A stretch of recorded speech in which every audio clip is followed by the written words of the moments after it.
Bismillahirrahmanirrahim. Assalamualaikum warahmatullahi wabarakatuh. Alhamdulillah wassalatu wassalamu ala Rasulillah habibina sayyidina Muhammad bin Abdullah wa ala alihi wa ashabihi wa mawalah. Amma ba'd.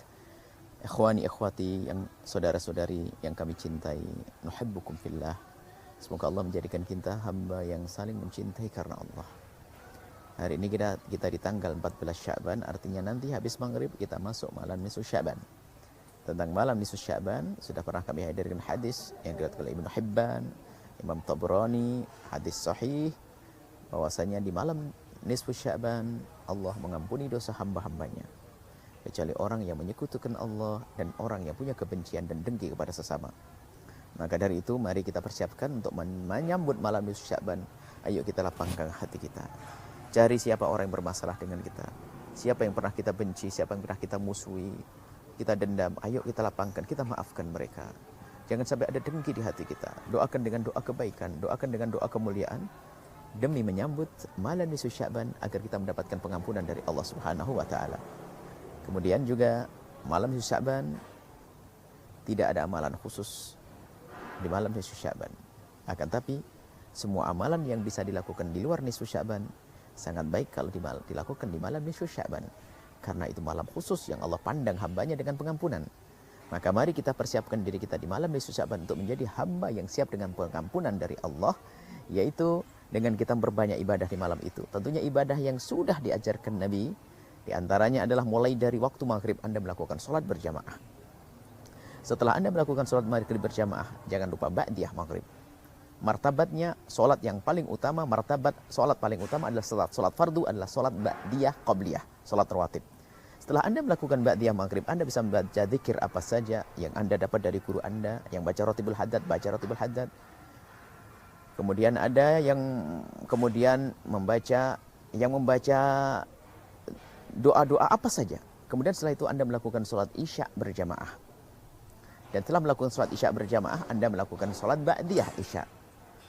2 rakaat atau tambah 2 rakaat lagi menjadi 4 rakaat, 2 dan 2. Kemudian setelah itu Anda bisa melakukan amalan yang lain seperti Anda punya hajat apa, lakukan sholat hajat 2 rakaat. Kemudian Anda sholat istikharah, minta petunjuk kepada Allah agar dipilihkan yang terbaik untuk kita, 2 rakaat. Kemudian setelah itu Anda melakukan sholat tasbih jika Anda mau dengan 2 dan 2, 4 rakaat sholat tasbih. Dan setelah Anda melakukan sholat tasbih, akhir daripada sholat Anda, sholat witir 3 atau sampai 11 rakaat. 3 sampai 11 rakaat.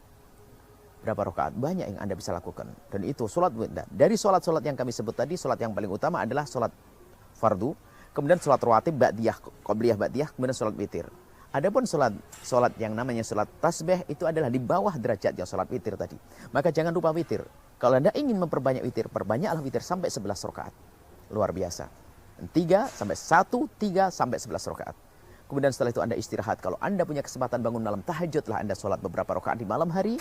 Kemudian Anda masuk waktu sholat subuh, sholat qabliyah subuh 2 rakaat. Kemudian melakukan sholat subuh berjamaah. Sempurna Anda dalam melakukan amalan di malam nisfu Sya'ban.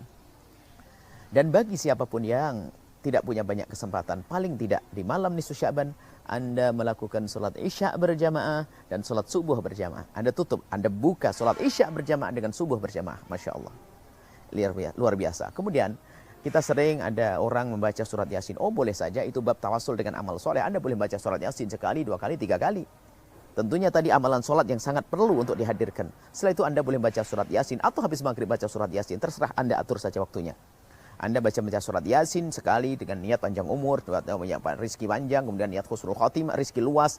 Yang ketiga husnul khotimah, sah-sah saja. Karena itu adalah termasuk tawasul dengan amal soleh dengan baca surat Yasin. Hanya sedikit yang perlu kami sampaikan. Ada yang melakukan sholat sampai 100 rakaat dan sebagainya. Memang itu dinukil oleh Imam Ghazali, tapi banyak ulama kita juga yang mengingkari itu semuanya. Maka dari itu, kami ingin menghadirkan amalan-amalan yang disepakati para ulama dan tidak ada yang mengatakan kalau itu adalah tidak boleh. Adapun 100 rakaat Imam Ghazali menghadirkannya dalam Ihya-nya. Tapi Imam Ibnu Hajar Al-Haytami mengingkari. Maka Anda jangan masuk wilayah perselisihan dan persengketaan apalagi caci maki. Kalau kita melihat ada orang melakukan sholat 100 rakaat, kita lihat saja berapa waktu yang bisa dilakukan. 3 jam, 4 jam. Oke, 3 jam, 4 jam kita ganti dengan amalan-amalan yang tadi yang kami sebutkan. Sehingga kita tidak akan ditegur oleh Imam Ibnu Hajar Al-Haytami Akan tapi kita pun masih menghidupkan malam nisfu Sya'ban dengan amal baik, dengan ibadah.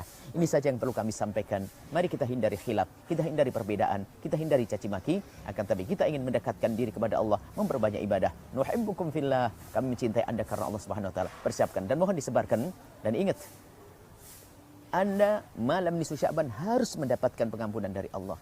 Dari mana? Dengan apa? Dengan lapang hati, itu yang terpenting. Memaafkan kepada semuanya. Jangan menjadi orang musyahid.